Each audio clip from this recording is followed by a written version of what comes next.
السلام علیکم ورحمۃ اللہ وبرکاتہ۔ حضرت کعب رضی اللہ تعالیٰ عنہ کہتے ہیں کہ ایک مرتبہ نبی کریم صلی اللہ علیہ وسلم نے ہم لوگوں کو ارشاد فرمایا کہ قریب ہو جاؤ۔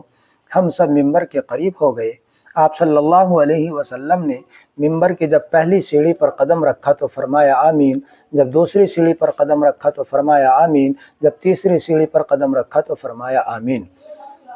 صحابہ نے اللہ کے رسول صلی اللہ علیہ وسلم سے جب آپ خطبے سے فارغ ہو گئے تو پوچھا کہ یا رسول اللہ، ہم نے آج آپ کو پہلی مرتبہ ممبر پر دوسرے انداز سے چڑھتے ہوئے دیکھا، یعنی پہلی مرتبہ آپ کو آمین کہتے ہوئے دیکھا۔ اللہ کے رسول صلی اللہ علیہ وسلم نے ارشاد فرمایا کہ میرے پاس جبریل امین تشریف لائے، اور جبریل علیہ السلام نے ارشاد فرمایا، اے اللہ کے رسول صلی اللہ علیہ وسلم، ہلاک ہو وہ انسان کہ جس کی زندگی میں یہ مبارک مہینہ یعنی رمضان المبارک کا مہینہ آئے اور وہ اس کی قدردانی کر کے اپنے آپ کو جنت کا مستحق نہ بنا لے، وہ ہلاک ہو۔ تو دوستو بزرگوں، جبریل علیہ السلام وہ فرشتہ، وہ مقرب فرشتہ ہے جو تمام فرشتوں کا سردار ہے۔ روایت میں آتا ہے کہ اللہ کے رسول صلی اللہ علیہ وسلم نے ارشاد فرمایا کہ جہاں بیت اللہ ہے، بیت اللہ کی سیدھ میں ساتوں آسمان سے اوپر ایک جگہ ہے جس کا نام ہے بیت معمور۔ بیت معمور کا روزانہ 70,000 فرشتے طواف کرتے ہیں، اور جو فرشتہ ایک بار طواف کر لیتا ہے قیامت تک اس کا دوبارہ نمبر نہیں آتا۔ روزانہ 70,000 فرشتے طواف کرتے ہیں۔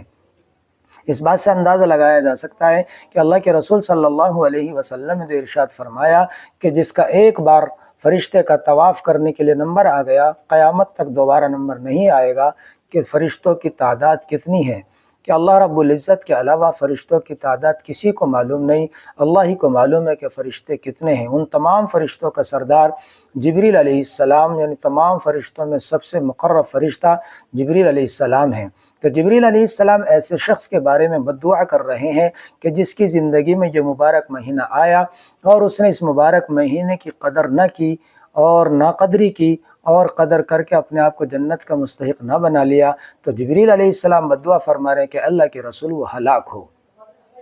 تو اس انسان کے لیے جس نے اس مبارک مہینے کی ناقدری کی ہے تو جبریل علیہ السلام کی بددعا کافی تھی، لیکن اللہ کے رسول صلی اللہ علیہ وسلم نے اس پر آمین فرمایا۔ تو اللہ کے رسول صلی اللہ علیہ وسلم نے آمین فرما دیا، یعنی مہر لگا دی کہ اے اللہ اس کو قبول فرما لے، یعنی اللہ رب العزت سے اللہ کے رسول صلی اللہ علیہ وسلم نے آمین کہنے کا مطلب یہ ہے کہ اے اللہ ایسے ہی کرنا جیسے جبریل علیہ السلام کہہ رہے ہیں، یعنی وہ ہلاک وہ انسان جس کی زندگی میں یہ مبارک مہینہ آیا اور اس نے اس مبارک مہینے کی قدر کر کے اپنے آپ کو جنت کا مستحق نہ بنا لیا، تو وہ ہلاک ہو۔ جبریل علیہ السلام بددعا دے رہے ہیں اور اللہ کے رسول آمین کہہ رہے ہیں۔ اب اس انسان کی ہلاکت میں کیا شک ہو سکتا ہے جو اس مبارک مہینے میں کھلم کھلا اللہ کا باغی بنا ہوا ہے، کھلم کھلا کھا رہا ہے، نہ روزہ رکھتا ہے، نہ تراویح پڑھتا ہے، نہ گناہوں سے بچنے کا اہتمام کرتا ہے۔ اس لیے دوستو بزرگوں، اس مبارک مہینے کی قدر کریں، قدردانی کریں، اہتمام کے ساتھ روزے رکھیں اور پابندی کے ساتھ تراویح کو پڑھیں، اور اللہ سے خوب لو لگا کر، اللہ سے خوب جستجو توجہ کے ساتھ اپنی آرزو، اپنی تمنا رکھیں، یعنی کلمہ طیبہ اس کی کثرت کریں، استغفار کی کثرت کریں، جنت کی طلب کریں اور جہنم سے پناہ مانگیں، اور اس مبارک مہینے کی قدردانی کر کے اپنے آپ کو جنت کا مستحق بنا لیں۔